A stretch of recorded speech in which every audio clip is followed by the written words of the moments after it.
You know, the perennial questions of any thinking person are, why is life so difficult? What's the point of it all? What's the point of suffering? Did anybody ask me? Deep questions. This was the topic that I was asked to speak about as I got off the plane in London, England recently. And here's my talk. Give it a listen. Tell me what you think. I just came from the airport. So, Baruch Hashem, it's my first stop in England. I haven't been in England since pre-COVID. This is my first time here in a few years. So it's nice to be back. Okay. I'm literally just getting off the plane, just so you know. I don't really completely have my bearings yet. But we're going to talk about know yourself inside and out, right? That was the idea? Yeah? That's the expectation? Okay. So let's talk about that. Yeah. You know, the old Kotzker Wort about knowing yourself, about self-knowledge. The Kotzker said, "As ich bin ich, weil du bist du, und du bist du, weil ich bin nicht ich, und du bist nicht du. Aber als ich bin ich, weil ich bin ich, und du bist du, weil du bist du, ich bin ich, und du bist du." What does that mean? If I am I because you are you because I am I'm not I, you are not you. But if I am I because I am I, you are you because you are you, I am I and you are you. What does that mean?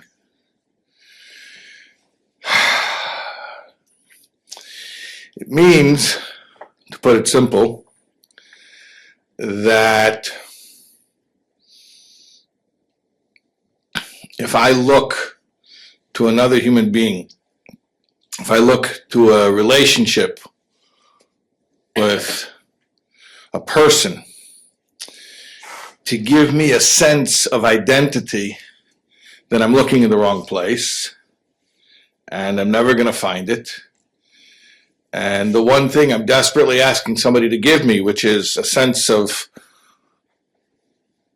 self-worth, they can't give to me. They don't have it to give to me. Only my maker can give me permission to exist. And as long as I'm trying to get it from somebody else, I'm always going to be disappointed. And because I'm disappointed, it's very easy to get addicted to looking for it more and more and more. Oh, maybe you didn't know, but maybe the next guy, maybe the next one. And just becomes this lifelong quest. Maybe finally somebody's approval will make my life worth living. And obviously it's not a healthy way to live. So the first thing that we need to know is that our existence is pre-validated. That I belong here. How do I know I belong here? Because Hashem put me here. Right here. At this moment. And I don't need another person to agree with that in order to make it okay.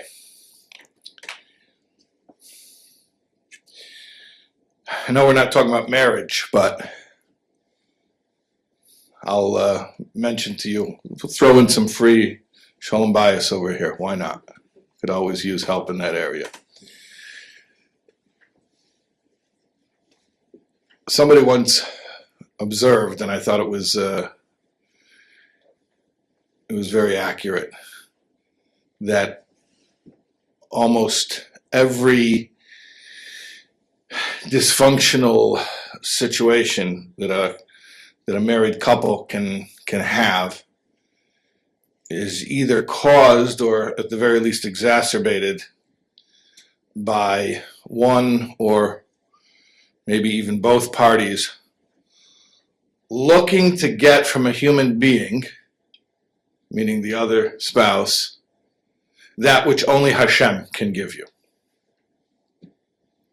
And think about how much trouble that could cause if you're trying to get from another human being that which only Hashem can give you. So a broken person, an incomplete person, a person who's unsure of their own worth, gets involved in a relationship in the hopes that this relationship will finally give me a sense of worthiness. And it never works out well. Okay, so how do we understand this concept? This is my coffee. This is very important for the success of this talk. What time is it? 5 a.m. right now? In New York? Okay, when I left JFK, it was Motzei Shabbos, and it's in my mind it's still not Sunday morning yet. So.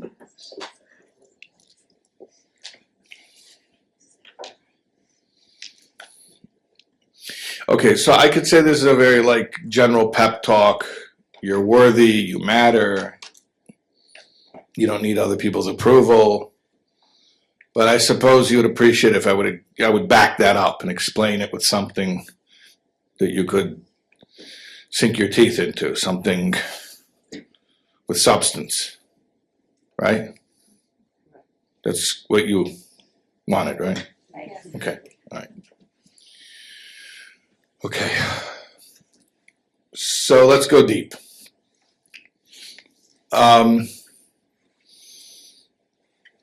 Let's go really deep. Let's skip the half an hour of warming up the crowd. Let's just go to the deep stuff.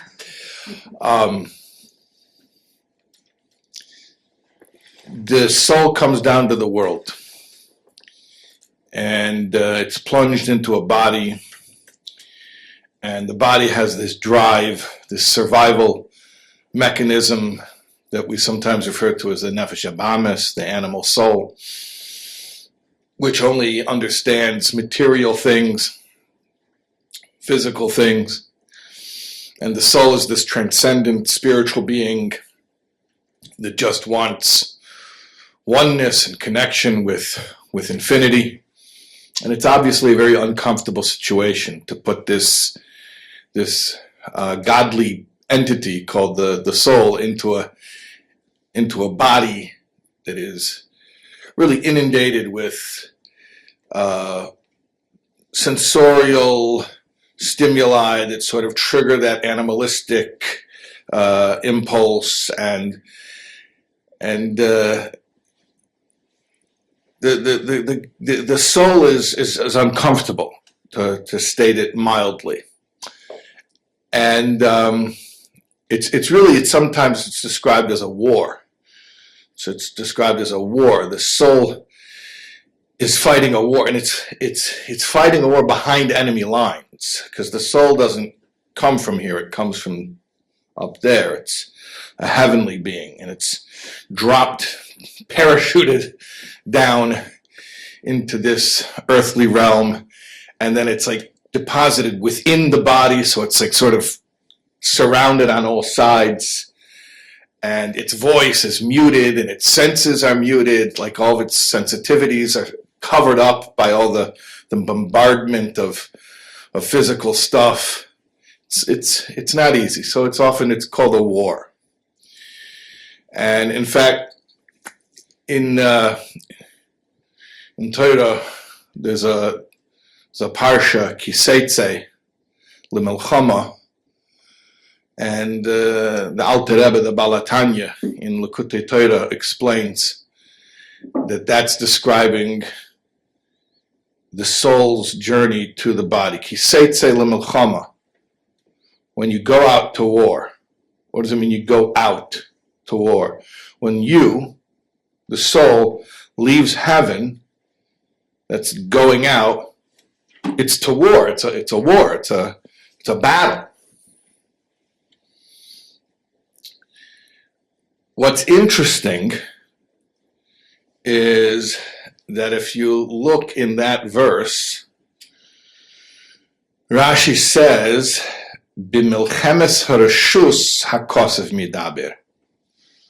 That this verse that says when you go out to war, at least the simple meaning of the verse is referring to an optional war. You know that they had two different kinds of wars. They had milchemes harashus, an optional war, and then there's a milchemes mitzvah, an obligatory war. You know an example of milchemes mitzvah? Amalek. Excellent. Very good example. Right? That's an obligatory war. War against the Canaanite nations. That's obligatory. Then there's other wars that were at the discretion of the king and the Sanhedrin. So those are optional wars. So the simple meaning of the verse is it's talking about an optional war. And that's apparent from the context. I won't get into the whole discussion there about that parsha because that's not really my point here. But it's obvious from the context that it's an optional war and not an obligatory war. But the question that's asked is, the Balatanya says that this verse is referring to, at least on the spiritual level, it's referring to the descent of the soul into the body down here on the physical plane. How does that shtim? How does that align itself with the fact that in the original context, the literal meaning of that verse is it's an optional war? In other words, I was given a choice. If Kiseitel Melchama means when your soul leaves heaven to go fight the battle down here in the physical body, how can you say that that's the source or that's a description of that condition when the literal meaning is something that's optional? And as far as I'm aware, I was not given any say in the matter of whether or not my soul would be embodied. You hear what I'm saying? So, it's a good question, right? Good question? Okay.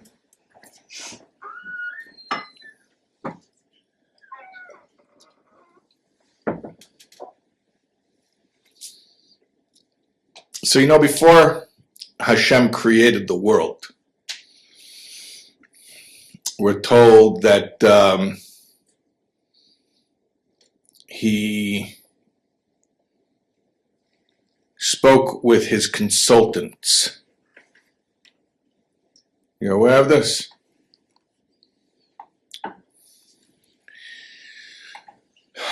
Yeah. B'mi nimloch. With whom did Hashem consult? Who did Hashem consult with before he created the world? B'nishmeiseim shel tzadikim nimloch. He consulted the souls of the righteous.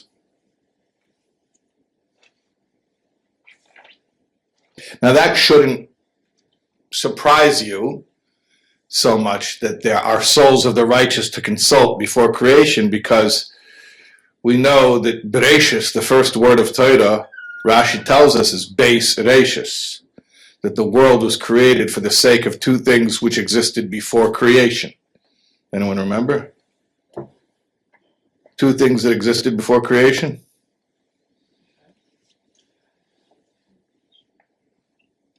It's the first Rashi in Chumash. What? Torah and Yisrael. Very good. So before creation, Torah existed and Yisrael, the Jewish people, existed. Not the Jewish people as people in bodies, obviously, because bodies didn't exist, because the physical plane did not exist. None of the worlds existed, not even the spiritual worlds. But in their ultimate source, the souls of the Jewish people existed, and the Torah also existed as a spiritual entity. And then Hashem created the world as a forum within which these two things could be actualized. That the Jewish souls could come down to the world and live according to Torah as souls in bodies. But the souls of the Jewish people and the Torah existed before the world was created. So with whom did Hashem consult? He consulted with the souls, Minishmeisem shel tzadikim, the Amich kulam tzadikim, as the Navi says.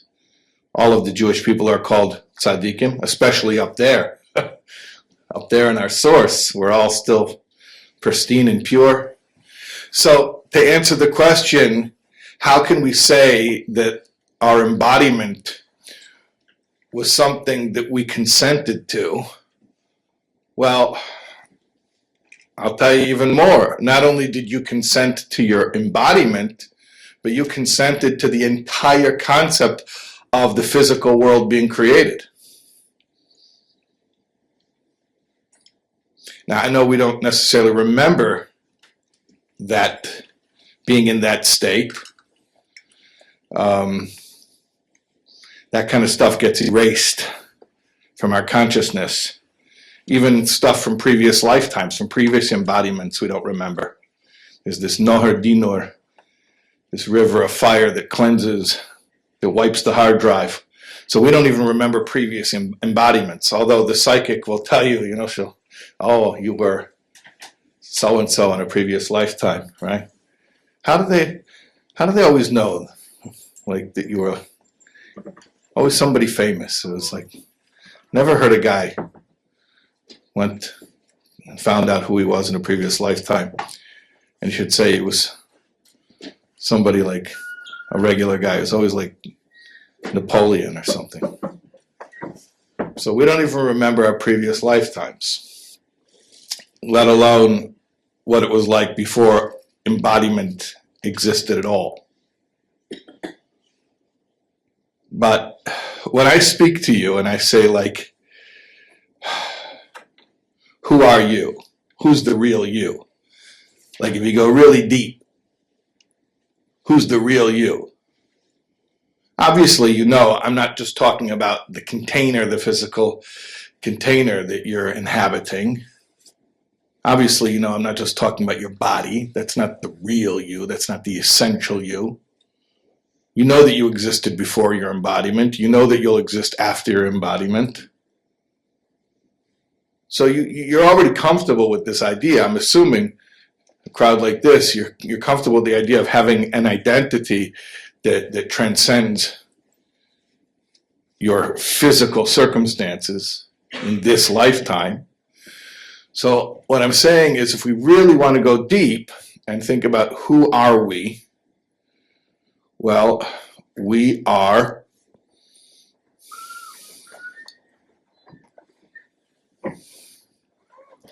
the cause for everything that we see. We are not part of the effect. We are part of the cause. We consented to the entire concept of creation. That's our true identity. We are not victims of some plan that we had no say in. We are partners with Hashem in this project called creation. Is this too deep? It's not too deep? Okay, good. So, if it's not too deep, then let's bring it back down. I'll give you whiplash. Just we're going high, we'll go low. So let's bring it back down. What are the practical implications of an idea like this? If we really accept this concept. Well, first of all, it means that we're never truly powerless. We're not victims of circumstance. There's a story about when the late Rabbi Jonathan Sacks, Alav Shalom, was a college student, and he basically figured out a clever way to get a free trip to America. He said he was going to interview Jewish leaders in America.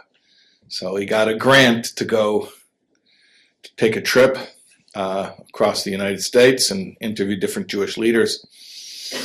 And he said when he got to the Lubavitcher Rebbe in Crown Heights, he said the Rebbe flipped it on him, and instead of allowing himself to be interviewed, the Rebbe started interviewing the young Jonathan Sacks, who at that time was a student at Cambridge. So the Rebbe asks the young Jonathan Sacks, what are you doing for the Jewish students on campus at Cambridge? And Jonathan Sacks was not prepared for this. He wasn't prepared to be questioned at all. He was prepared to ask questions, not to answer them. And specifically, he wasn't prepared to answer questions of accountability about his avodas haklal, about his public service. In fact, he did not even perceive himself as a public servant. He was just a college kid, just a student. So the whole question, the whole line of questioning really took him aback. So he said, I started doing something very English, and I started constructing a very convoluted sentence that would, be sufficiently long-winded enough to say nothing while using a lot of words and basically excuse myself. So he said, I started to say, well, in the situation in which I currently find myself, and he said at that moment the Rebbe did something which he believes was quite uncharacteristic for the Rebbe. The Rebbe interrupted him. He cut him off mid-sentence and said, one does not find oneself in a situation. One creates one's situation.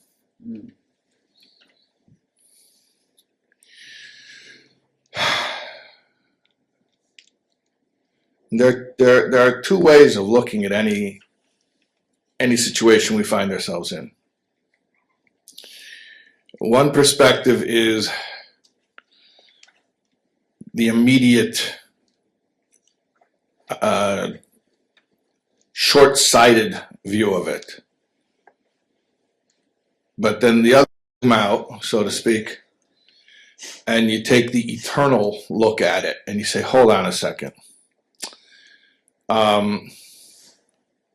I existed, and I exist, even now, in a manner that completely transcends whatever it is that's happening right now. And somehow, my transcendent, eternal soul is needed in this situation right now for some type of improvement, for some type of tikkun that will make the physical world a holier place, furthering Hashem and my agenda. I'm decidedly calling it Hashem's as well as our agenda, because again, we agreed to it. Hashem said, should we create a physical plane and then endeavor to make that physical world holier than heaven? And we said, let's go for it. So somehow, my transcendent, eternal, truest identity, my soul, the real me, had to come down and be in this situation which I presently find myself for some type of rectification that will bring at least this little corner of this world a little bit closer to the state of perfection where ultimately the physical world will be holier than heaven. where ultimately the greatest revelation of spirituality will take place. Meaning the ultimate paradox of the infinite revealed within the finite. Now I'm getting lofty again. Okay.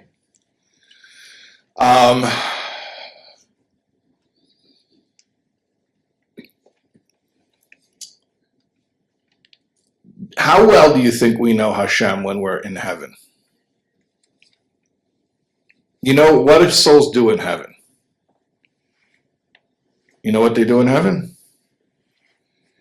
Is it pleasurable? Yes. What is pleasurable? They enjoy the ray of the divine presence. What does that mean?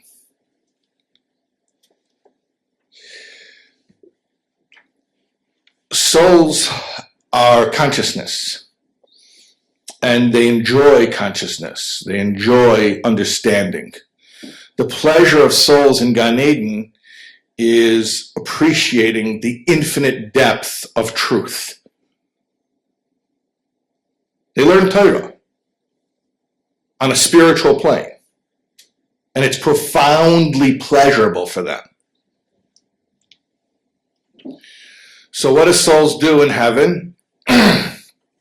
Is they behold the splendor and the magnificence of the truth of the Torah on increasingly deeper and deeper levels. And that's how they know Hashem.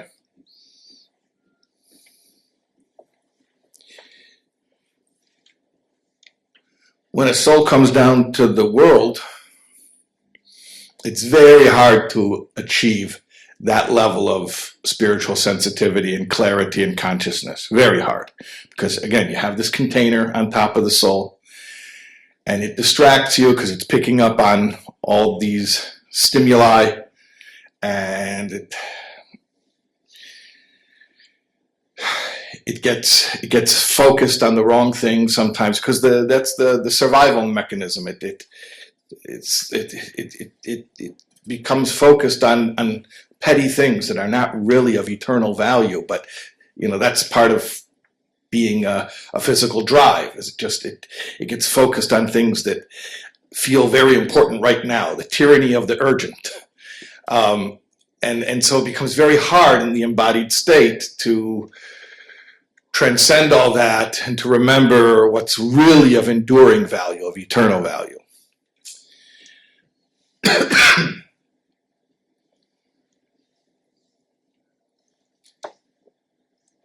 So it's very hard for souls in bodies down here to know Hashem in the way that souls in heaven know Hashem. Like in heaven, all the filters and the covering and the blockage is removed, and there's this, imagine like just this transparent window opens up, and the soul is able to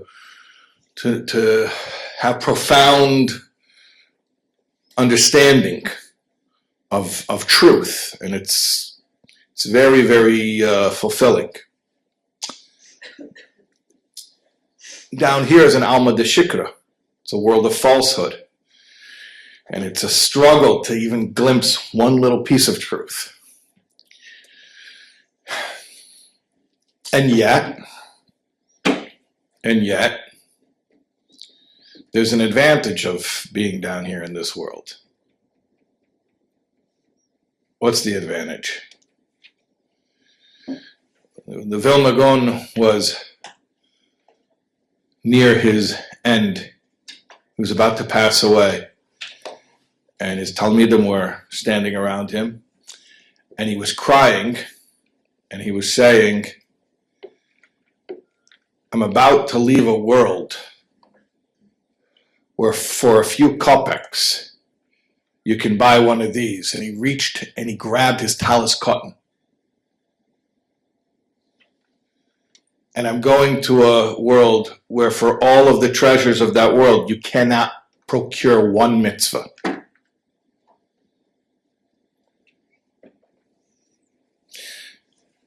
yeah, you know, the understanding of godliness that the souls have in paradise is commensurate to the Torah that they learned while they were in the world. Everything up there is chazara. It's all review. So you're talking about the Vilna Gaon who learned the entire Torah. He had a lot to review up there. He was headed toward a pretty pleasurable situation. And he was crying, I'm leaving a place where for here, down here, I can, for a few kopecks, I can buy one of these, buy a talus cotton, and I'm going to a place where you can't do one mitzvah anymore. Yeah, but forget about the mitzvahs. You're going to absolute bliss. You're going to be able to finally have, to whatever extent such a holy person had blockage because of the physical body, that's all going to be removed, and he's just going to have completely straight access into the depths of the truth that he had spent his life studying. So why is he crying about losing the opportunity to wear a talus cotton?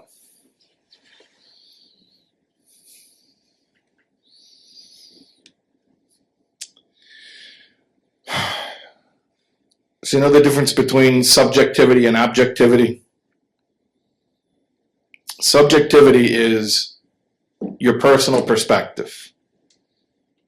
Objectivity is the truth, whether you know it or not.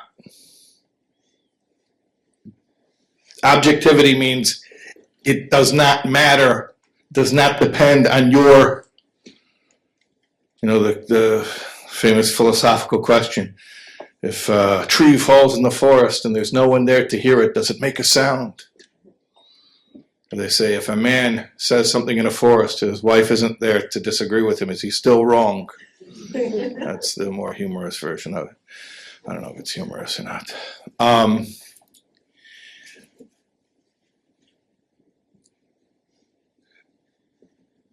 Objectivity is something that is what it is, because that's what it is.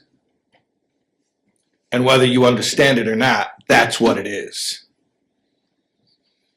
So your embodied soul does a mitzvah. And in that embodied condition, it's very hard for it to appreciate what it's really accomplishing. In fact, sometimes it could even be you don't feel like you're accomplishing anything. Because that's part of what embodiment does to us. It numbs our spiritual sensitivity. So from a subjective point of view, it's not that impressive. We're not really seeing anything. We're not seeing fireworks, to say the least. But the objective reality is something's happening. A soul down here in this world is doing a mitzvah, and the will of the infinite is being expressed in the finite, which is an incredible paradox and an incredible accomplishment. To contain the will of the infinite within the finite physical world. In other words, how much value is there to a mitzvah? Infinite value. So one act done by one person at one moment, in one place, has infinite value. It's mind-blowing. But what's even more mind-blowing about it is that all of that is true whether you appreciate it or not. So that's what an objective truth is. An objective truth is, it is what it is whether you observe it, judge it, experience it, are aware of it, or not. So in heaven, a soul's experience is completely subjective. Which is why it feels so good for the soul, because that's the definition of a subjective experience. It's defined by how I experience it, how it makes me feel, how much I appreciate it. And how much does the soul appreciate it up there in heaven? A lot.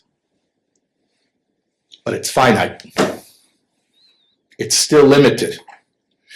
It's limited to the capacity of the soul to appreciate it. Now, it's a pretty big limit because souls are capable of a very of a great amount of appreciation, of understanding. But at the end of the day, it's still finite, still limited. Which is why there are levels in Gan Eden, according to your capacity, according to how much of the truth you're able to handle. And that's why souls graduate. That's what a yahrzeit is. They go to another level. So the soul in heaven has a subjective experience. And it appreciates as much as it can appreciate. As much as it can appreciate. That's the limit. The soul in a body may appreciate nothing. You may do a mitzvah and it doesn't even feel like anything's happening. But what's happening is unlimited. Precisely because your ability to appreciate it is irrelevant.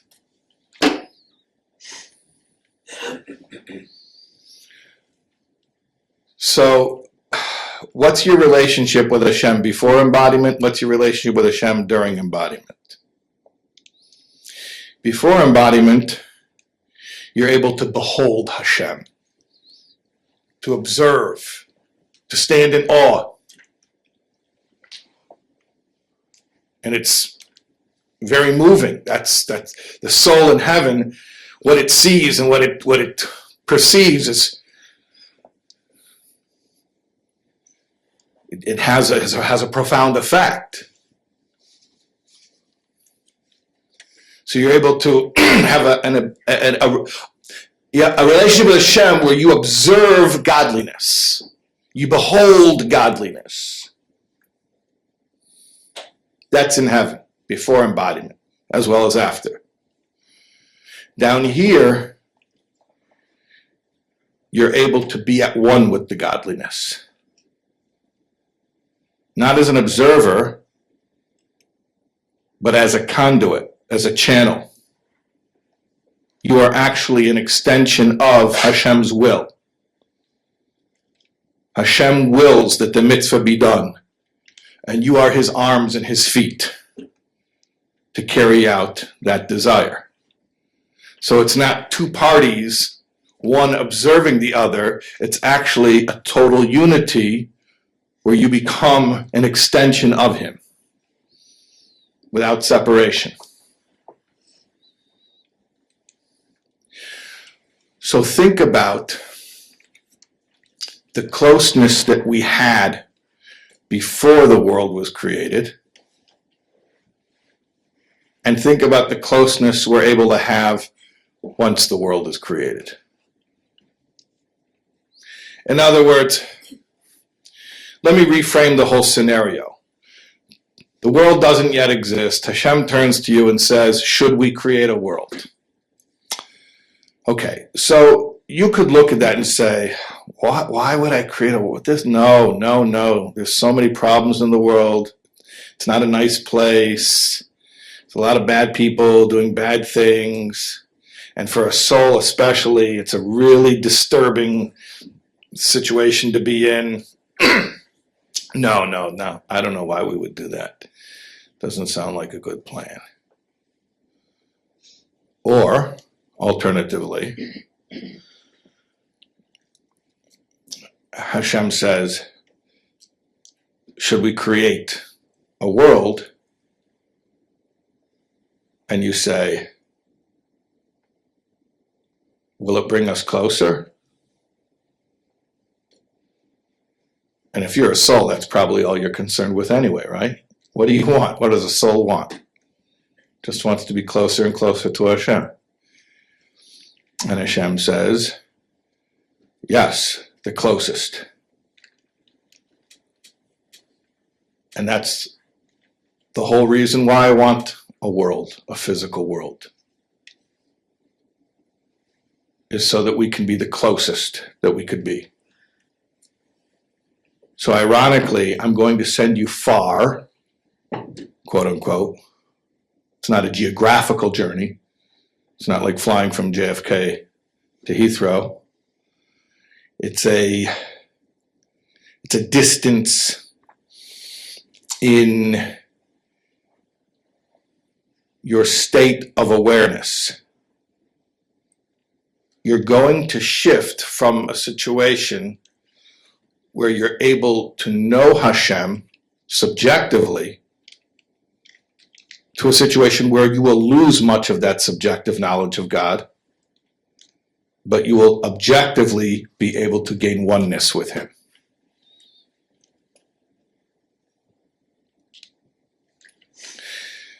You guys follow what I'm saying? Yeah? Now, this is all well and good. I mean, I think up to this point, it seems like people, I'm just scanning the room, it seems like people are in agreement. At least nobody visibly appears to be upset by this idea. But let's go a little bit deeper.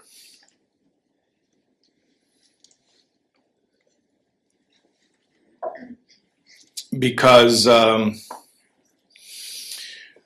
when I'm describing the challenge of embodiment, I'm giving it a pretty tame description. I didn't really fully describe some of the stuff that happens while we're down here. Life can be difficult. We can be tested. And it can be rather painful. There's two guys in Helm philosophizing one day. One says, Chaim, when you look at how difficult life is,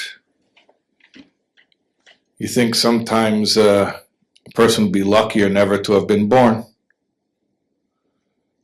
So the other guy says, yeah,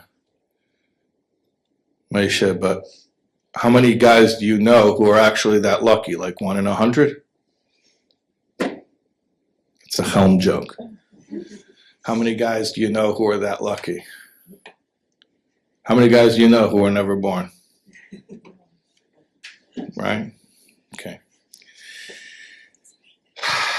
Chazal tell us, our sages say, Nimnu v'gamru, that the sages debated and they finally came to the conclusion, Noyach leila adam shalei nivra. It's better not to be created. Actually, they don't say better, they say it's easier. Which is totally true. It's much easier not to be created. So let's talk about what it's like when life is difficult.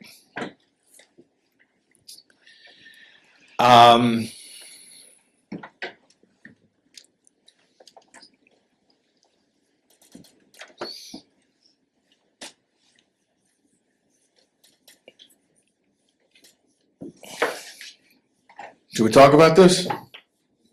Yeah?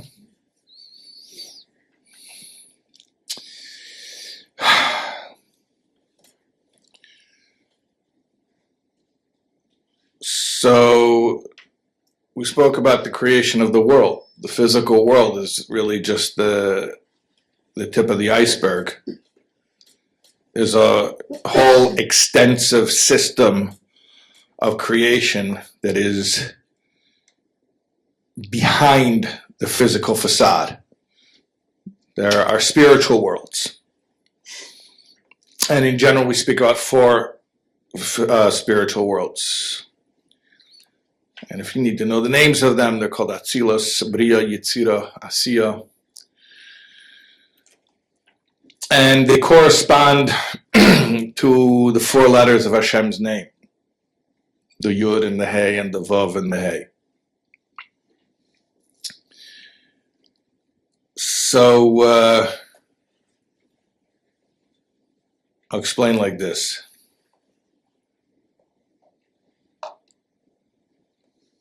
the higher worlds, the Yud and the Hey, what does it mean they're higher? It means they're a loftier level of perception. They're closer to creator than creation. It's a different premise, it's a different axiom for reality than what we're used to in embodiment. In other words, the creator is an empirical reality. Creation is a philosophical construct. Like down here, everybody takes for granted that creation exists. Now you're going to have to prove to me that there's a creator. Up in the loftier worlds is the exact opposite. The fact there's a creator, that's readily apparent. The fact that there are created beings, wow, that's a weird concept. You're going to have to explain that one to me. So it's a very different way of understanding things. And as things come down, as they devolve, they attenuate, they adjust to the consciousness of those worlds until finally it comes down to this physical world. And things present themselves in a manner that we can relate to, that we can make sense of, at least on some level. So, it says in Tehillim, Ashrei Hageva Asher Tiyasreno Ka. Fortunate is the one who Hashem chastises, disciplines. And the name for Hashem that's used there is Ka, how we pronounce it is Ka, but it's Yud and Hey, the two top letters. The two top letters. So it's explained that when we experience something that's harsh, something that feels like a punishment, it's coming from those two letters, meaning it's coming from the loftier source, the loftier worlds. Okay, what does that mean? It means like this. Some things were translated so that we could relate to them as gifts from Hashem. Some things were not translated, so we do not relate to them as gifts from Hashem. And yet, they are also gifts from Hashem. And in fact, from a certain perspective, they are truer gifts than the gifts that were translated for us. You know, imagine a little kid on his 5th birthday. He wants a little toy truck. The little toy truck costs $20 at the store. You can exchange that for pounds. I don't know. Pounds are down right now? Yeah? Still? They're down? Last time I was here, it was like pounds were way up. So he wants a little toy truck that costs $20. You know what a truck is. A lorry, right? Okay. Talk about translating. So imagine what you do is for his 5th birthday, instead of buying him the $20 truck, you go to the bank and you take out a $20,000 certificate of deposit, and you wrap it up in a box about the size of a truck, and you give it to this little 5-year-old on his birthday. And he sees the box, oh, a little toy truck. And he opens it up, and what's inside the box? No truck, the little piece of paper.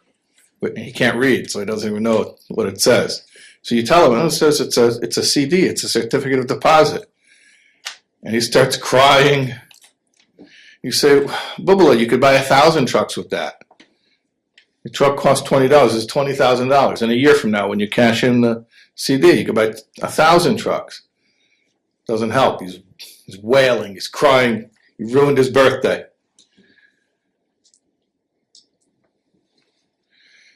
I don't know. Did you give him a good present or you didn't give him a good present? Subjectively speaking, it's not a good present. He didn't appreciate it. He really didn't appreciate it. But objectively speaking, it was a much better present.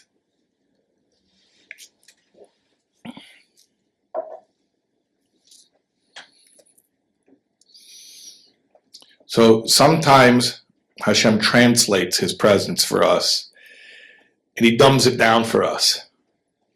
You know, like sometimes I'll go speak somewhere, and I'll know that I'm not in Golders Green. Am I in Golders Green right now? Because I came straight from the airport. So, okay, good. All right. Sometimes I'm not in Golders Green, so I can't speak on such a lofty level. You know, especially if I'm in America. You know about Americans. The short attention span and yeah, okay. So yeah, I just have to come out and tell some jokes and some stories and don't say anything too deep, right? But around, you know, somewhere like Golders Green, I could speak pretty close to the way that I think. I can just talk the way that I think. I don't have to translate so much. But imagine if we took somebody who is coming from a totally different background, different cultural milieu, didn't understand the references, maybe wasn't even sure they believed that my premise had any validity, and you sit them down here, I mean, it would not be so inspiring. Maybe it would even be upsetting. Maybe they'd have a very negative experience. Just scanning the room to make sure that nobody here is like, that is my experience right now. This is not what I signed up for.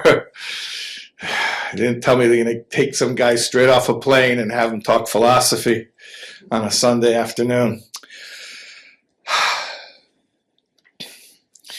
But the $20,000 CD is actually a better present than the $20 truck. Problem is the kid can't appreciate it. There are certain things that are coming from a loftier level. They were not translated. And so we don't relate to them as being gifts. But it doesn't make them less gifts. It actually, in a certain way, we can appreciate how they are more gifts than the gifts. Everything's a gift. But these gifts that we relate to as being painful experiences are actually loftier gifts, which is precisely why we don't enjoy them, because we can't relate to them. And that's why we say, Ashrei Agev Asher Tiyasano Yud Kei, the top two letters of the four letters of Hashem's name, because these painful experiences are coming from a loftier place. Now, of course, you might say, well, what do I care if it's coming from a loftier place? It's not what I want. It's like telling somebody, I'm going to take you to a fancy restaurant, and you say, but I don't enjoy fancy restaurants. I just want a hamburger and fries. No, we're going to go to a fancy restaurant, but that's not what I like. All right, so why do I have to have something that's from a higher level if that's not what I like? So then you have to understand, well, hold on a second. Do you want an experience that's more pleasant or an experience that's more meaningful? Do I have to choose? I don't want to choose that. That doesn't sound like a good choice to have to make. Okay, well, luckily we don't have to choose. Hashem doesn't torture us and make us actually make that choice. In fact, every morning when we say the morning blessings, we ask Hashem not to give us a nasayan, not to give us a difficult situation. So for our part, we say, Hashem, do not give us a difficult situation. So he never tortures us to make us actually ask for a difficult situation. We say we don't want one. And then sometimes he says, but I'm going to give you one anyway. And that's what happens. And now that it's in our lives, we have to ask ourselves the question, do we want an experience that's more pleasant or an experience that's more meaningful? It's already here. It's not like by choosing meaning over pleasantness, I'm causing myself pain. To the contrary, the pain is here.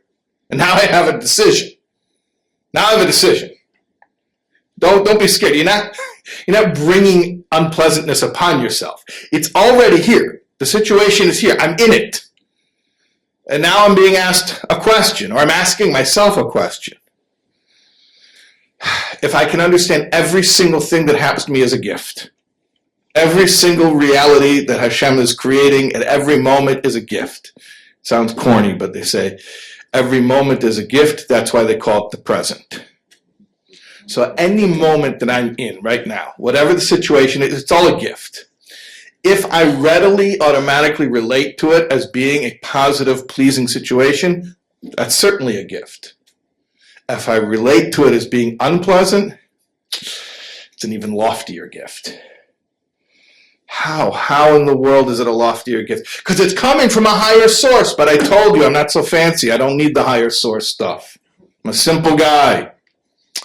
Okay, so let's explain, what does a higher source mean? It means it's coming from a deeper place within Hashem. Okay, I'm still not convinced why that's worth going through this pain. You know, David HaMelech said, V'ani kirves Elokim li tov. As for me, closeness to Hashem is good. What does that mean? Closeness to Hashem is good.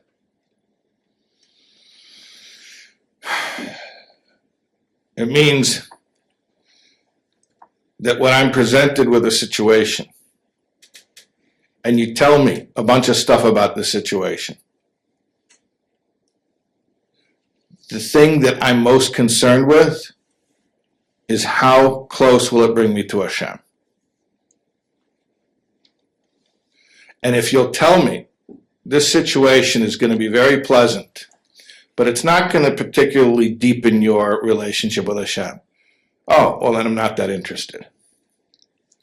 And if you tell me conversely, this situation is going to be extremely challenging to the point where you may question your ability to deal with it, but it will bring you closer to Hashem. Oh, closer to Hashem? V'ani kirves Elokim li tov. That's what I like.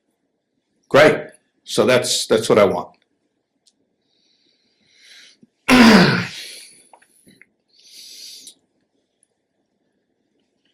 Again, as I said earlier, the purpose of embodiment, the purpose of Hashem sending your soul down here, was the paradox that by sending you away, he's actually bringing you closer, the closest.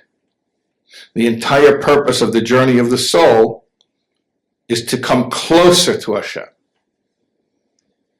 And I explained earlier that when you do a mitzvah, that's a special type of objective closeness that's greater than any subjective appreciation of Hashem that the soul has in heaven.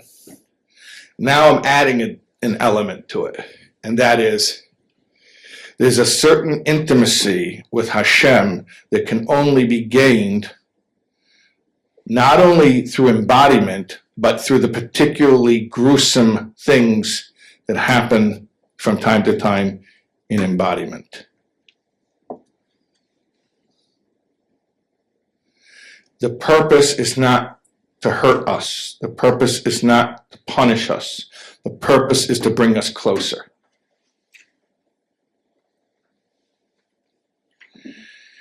And when you're going through it, it doesn't feel like that, and sometimes it even feels like the opposite. And you say, you know, I would have a whole lot more faith if this thing weren't happening to me right now. And it sounds convincing when we say that to ourselves. But the reality is, and anyone can attest to this, who's made it out the other side, that our closeness with Hashem that we gain through going through the particularly challenging situations of life is incomparably greater than what we gain through the easy stuff. And we just have to make it through to the other side. Or like Winston Churchill said. You guys know Churchill, right? Yeah? If you're going through hell, keep going.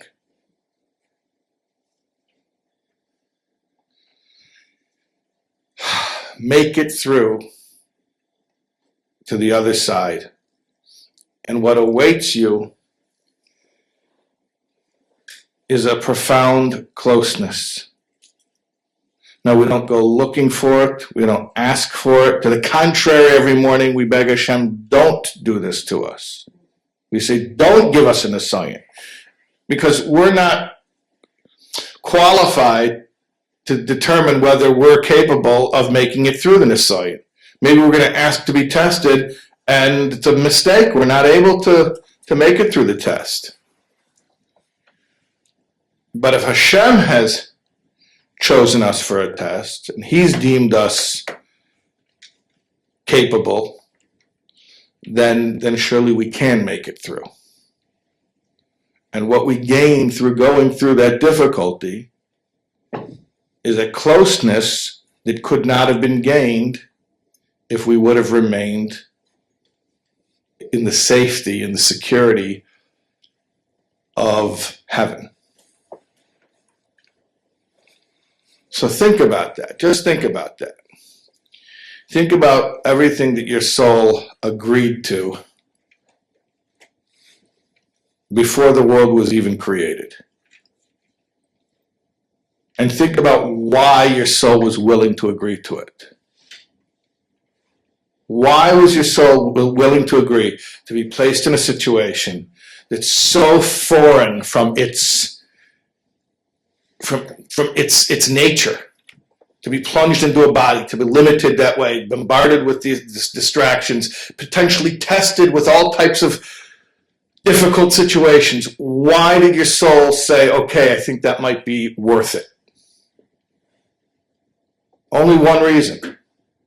There's only one thing your soul cares about, and that was why your soul agreed to do this. I told you earlier, to get closer to Hashem. And if it wouldn't bring us closer, then what's the point? And why would your soul agree to it? The entire purpose was to bring us closer.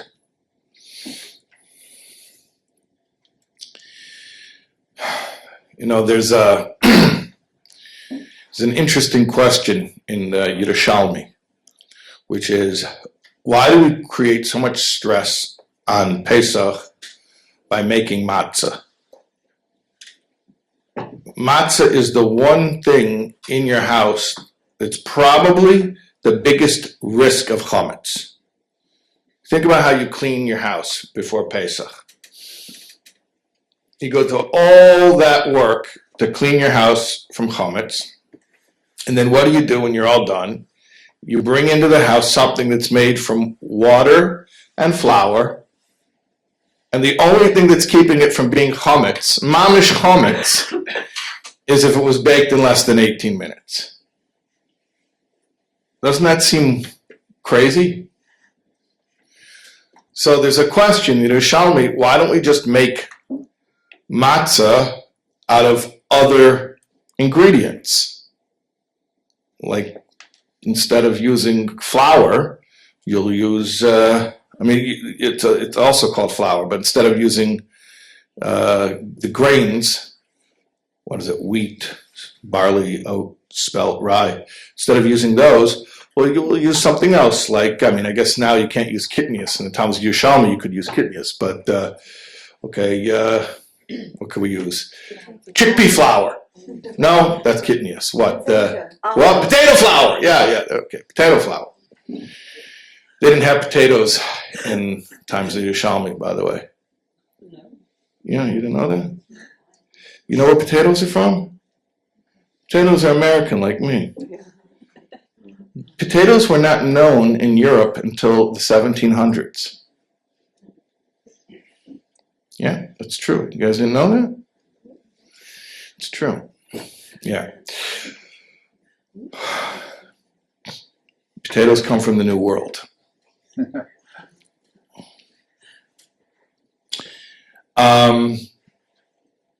But potato flour, why not potato flour? And you know what Yerushalmi says? He says, no, it doesn't work. Because Torah says that you have to be shomer, you have to watch, you have to guard the chametz. Meaning you have to guard it that it shouldn't become chametz. So only that which can become chametz can be matzah. Rather, you have to be shomer the matzahs in order that they don't become chametz. So if it can't become chametz, it can't be matzah. You get it? If it can't become chametz, it can't become matzah. Think about that. If it can't become chametz, it can't become matzah. That's the meaning of life right there. What's matzah? Matzah is bittul. Selflessness. Complete transparency. That's what matzah is, the flat matzah. It's humble. More than humble. It's totally surrendered to God, to the point where it's just a clear conduit to channel the power of God. That's what to be matzah means. It means that my selfhood is no longer an impediment to the glory of Hashem. My selfhood is so surrendered that it is a reflection and a manifestation of the glory of Hashem. That's what matzah is. Chometz is the opposite. Chometz is puffed up, it's ego. It's where my selfhood becomes a distraction, it becomes a focus, it becomes an end unto itself. It takes me away from God consciousness. It separates me. Ego, ego, edging God out. That's chometz. If it can't become chometz, it can't become matzah. You thought you were close to Hashem before embodiment? No, you weren't. You want to know what closeness is? Consent to the creation of a world. An olam, a lashon helem. The word world in lashon kodesh is olam. It's the root helem. Concealment. A world is a concealment. A world is a concealment because you see creation instead of creator.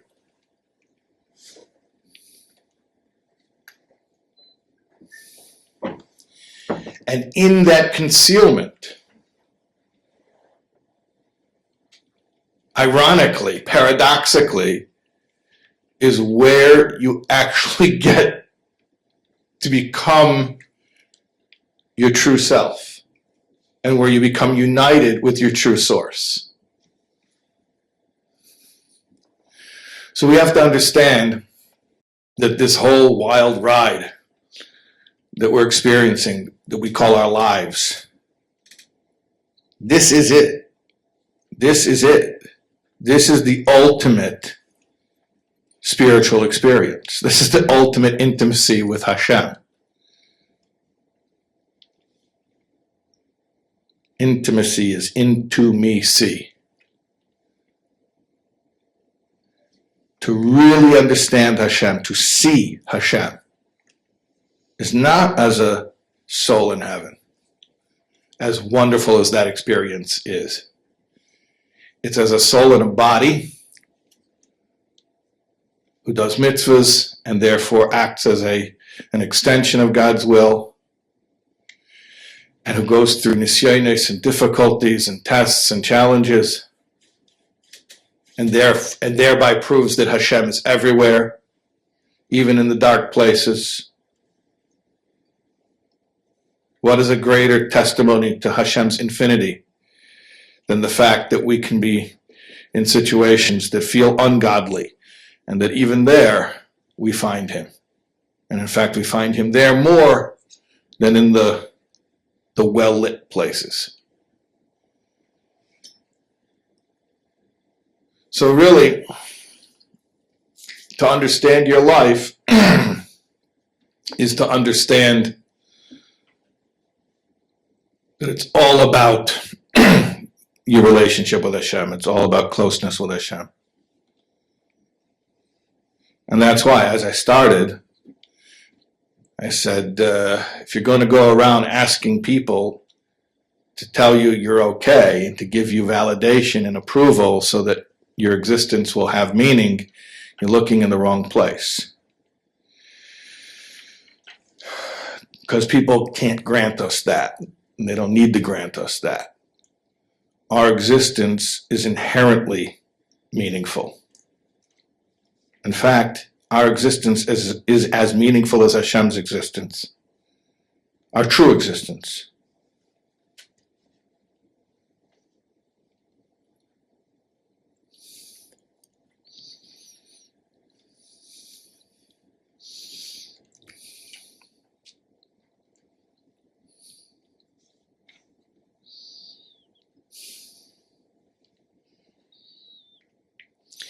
There's been a lot of secrets for a lot of generations, for centuries, for millennia. And as the time goes by, we reveal more and more of those secrets. And those secrets are revealed on a need-to-know basis. We don't reveal them for fun. We don't reveal them because we want to have a good speech to say. We don't even reveal them to inspire people so that they can get excited. We reveal them because we come to a juncture, we come to a fork in the road where to not reveal these secrets is simply not viable anymore. I'm assuming you're aware that in a couple of days is Yud Tes Kislev, which is the liberation of the Balatanya from imprisonment, and the entire significance of that event is that he was not only on trial by the Imperial Russian court, but he was on trial in the heavenly court for revealing the secrets of the Torah. And after 53 days of interrogation, it was determined that he was to be acquitted. And as he was made to understand through his Rebbe and his Rebbe's Rebbe, the Mezritch Magid and the Baal Shem Tov, that when he was acquitted in the earthly court, it was only because he had been acquitted in the heavenly court, and he was given permission, not only permission, but encouragement to share these secrets of Torah, because it was deemed absolutely necessary, and that the survival of the Jewish people depended on it. And if he wouldn't share these heretofore hidden mysteries that were relegated to students of Kabbalah, if he wouldn't share those secrets, the outcome would be disastrous. So the survival of the Jewish people required that these things be known. So what I'm saying to you is that there may have been a time in history where people didn't have access to this kind of information, and they didn't need access to this kind of information. They were able to get by with their simple faith and press on. But in our generation, I see this all too clearly. This type of knowledge is not a luxury anymore. If we can't explain, in this generation, if we can't explain our lives as profoundly necessary and meaningful and godly, somehow it's just too hard to go on. So we don't have the luxury of withholding these secrets anymore. We have to understand that just how incredibly potent every moment of our embodiment is, and what it accomplishes on a cosmic scale, and how necessary it is, and how worth it is, to the extent that we agreed to take it all on, even knowing what it entailed. And that what it ultimately is the ultimate closeness with Hashem. And if we'll keep pressing on, ultimately, that condition will become objectively revealed to the entire world. When Mashiach comes, V'rocho basa yachtov, ki pi havaya diber, the entire world, the flesh of the world, will see that the mouth of Hashem has spoken. In other words, that Hashem is speaking the world into being. That every single thing in creation is really an extension of the Creator. That Hashem and His world are one. Like the Gemara says, Avraham tried to teach people not just kel ha'olam, but kel olam, not just that God is God of the world, but that the world is ultimately inseparable from God. It has no independent existence. Only Hashem has absolute existence, and every other existence is just an extension of His existence. And that by having an experience in this world, ultimately we're experiencing Hashem. And in fact, the greatest experience of Hashem that could ever be had is by being in this world. And maybe for now, that's something that we have to learn the holy books in order to wrap our heads around. But very soon Mashiach will come, and it's going to become the absolute empirical truth.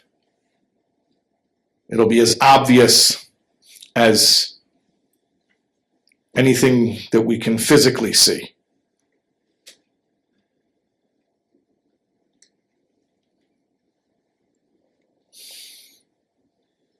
We have to keep pushing on. We have to keep living our lives, cherishing every moment as an opportunity for divine intimacy.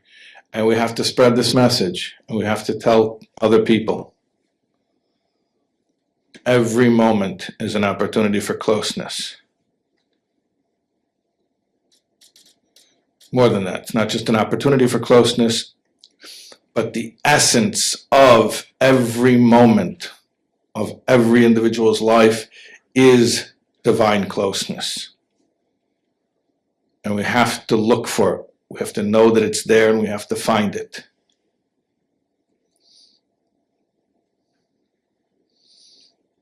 He's with us. We're not alone. We're not sent away from Him. We were brought closer.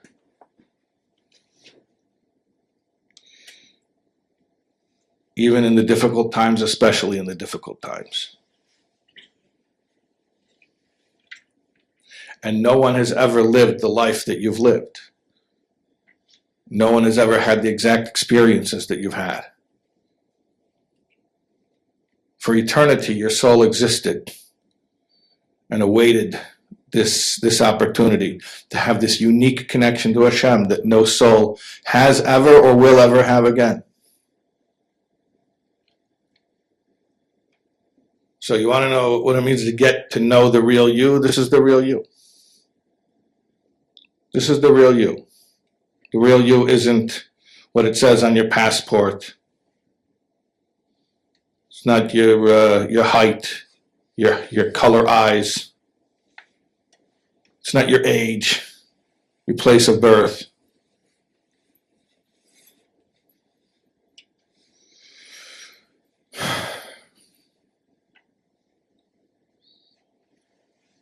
This isn't philosophy anymore. Like I said, once upon a time, perhaps historically, this kind of information was maybe only something that very deep spiritual people needed to know. Today, we can't survive without it. How do we go on without knowing this?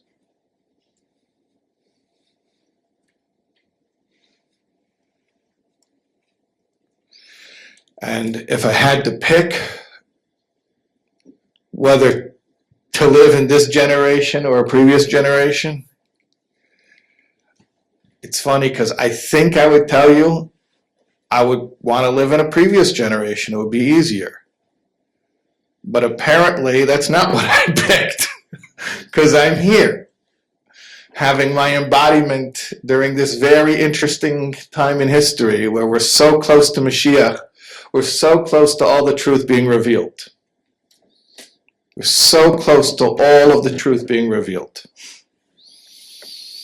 Yeah. Yeah, it should happen already, but for the last few seconds of it, let's try to flip the switch and see the truth about ourselves. Okay, so that explains a little bit about why we go through what we go through, but it doesn't really talk about the practical tools of how to manage. For that, I want to recommend this class about bitochen, about how to increase our trust in Hashem and increase our general sense of well-being.